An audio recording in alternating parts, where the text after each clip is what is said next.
होगी। रहमान असर हमारे साथ मौजूद है, एंकर पर्सन, उनसे बात कर लेते हैं। रहमान साहब, कहिएगा कि जैसा कि इदारे की जानिब से तो पॉलिसी वादे कर दी गई है सियासी मुदाखलत के हवाले से, क्या अब सियासी जमातें भी अपना कैथारसिस कर पाएंगी? देखिए, जो पोलराइजेशन का माहौल है इसमें ऐसा होना, इसमें कुछ चैलेंजेस हैं, ये मुश्किल लगता है, लेकिन उसके अंदर जो है वो ये इलेक्शन भी आपको मालूम है कि इलेक्शन आने वाला है और इलेक्शन में जो बयानिए बनते हैं वो कदरे जारहाना होते हैं।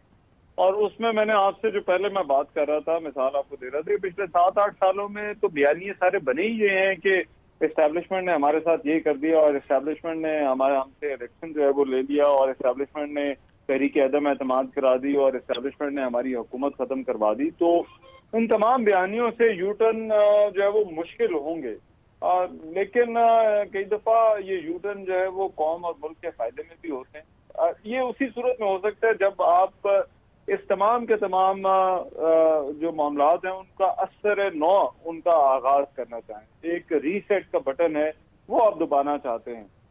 देखिए, जो कल का खिताब था जाने वाले आर्मी चीफ का, मैं फिर से कहूंगा कि वो खिताब उस पर बहुत सारे लोगों को शक है, एतमाद नहीं है और उसमें किसी हद तक जो है वो जो तनकीद हुई है उसमें लोग बार बार जिक्र कर रहे हैं कि देखिए माजी में ऐसा होता रहा, माजी में ऐसा होता रहा। लेकिन ये एक पॉलिसी बयान था जो कि जाने वाले फौज के सरबराह की तरफ से अब दिया गया। ये आने वाले चीफ भी जो है वो इस तरह से बात नहीं कर सकते थे, ये कोई रिटायर्ड चीफ बात करता तो फिर भी जो है वो ये बात नहीं थी। तो ये कमर जावेद बाजवा ने जाते हुए जो है बात की, तो एक तरह से उन्होंने जो पॉलिसी है और जिसमें बाकी भी तमाम जो है वो लोग, उनकी क़यादत उनके साथ जो है वो शामिल है, वो एक पॉलिसी बयान जो है वो दिया है। अब इस पॉलिसी को चलाना मेरा ख्याल है जनरल आसिम मुनीर के लिए एक बहुत बड़ा चैलेंज होगा, क्योंकि पाकिस्तान में आने वाले दिनों में जब इलेक्शन है, इल्जामात भी होंगे। फिर मैंने कहा कि सियासी जमातें तो एक तरफ, लेकिन कई बार जहां पर डेडलॉक आ जाता है, जहां पर धरने होते हैं, वहां पर ऐसे मौके भी आते हैं, ऐसी टेम्पटेशंस भी आती हैं इदारे के लिए भी और इदारे के सरबराह के लिए भी।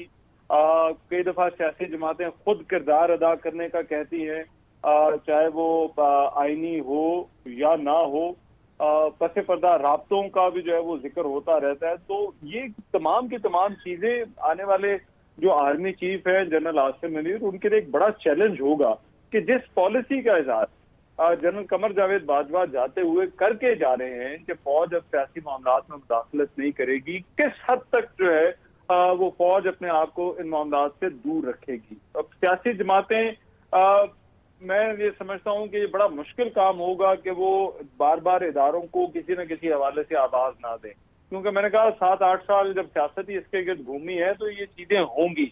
लेकिन इसमें तमाम स्टेक होल्डर्स को बड़े हौसले के साथ, हिम्मत के साथ और सब्र के साथ मेरा ख्याल है मामलात को आगे बढ़ाना होगा। हो सकता है सियासी जमातों को जो है वो कुछ मामलात पर नुकसान भी उठाना पड़े, कोई कॉम्प्रोमाइज जैसी सिचुएशन हो, लेकिन ये सिर्फ तभी हो सकता है जब तमाम स्टेक होल्डर्स ऑन बोर्ड हों।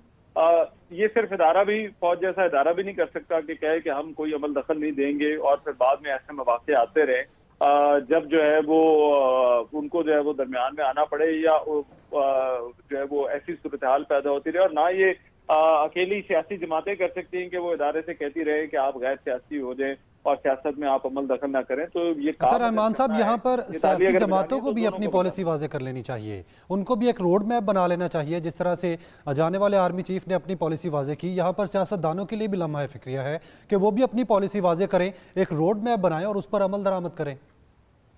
देखिए, वो रोड मैप बनने की तो एक ही सूरत है कि आप इस बात पर इत्तेफाक कर लेंगे किन मामलात पर सियासत हो सकती है और किन मामलात पर जो है वो सियासत नहीं हो सकती, और सियासत भी चलती रहेगी लेकिन जो रियासत है उसका भी चलना जरूरी है। असल में ये मामलात तब पेचीदा हो जाते हैं और गंभीर हो जाते हैं जब उन मामलात पर सियासत शुरू हो जाती है जहां पर जो है वो रियासत का चलना मुश्किल हो जाता है। इसकी बहुत सारी मिसालें हैं, धरनों से लेकर दरमियान में जो जलसे होते रहे। जब ये इस्लामाबाद में आपको देखिए हर 2 साल बाद जो है वो कोई ना कोई जो है वो धरना होता है, कोई ना कोई मार्च जो है वो इस्लामाबाद की तरफ आता है। फजल रहमान साहब आए, उससे पहले इमरान खान आए, खान साहब तो कई दफा जो है वो आ चुके हैं।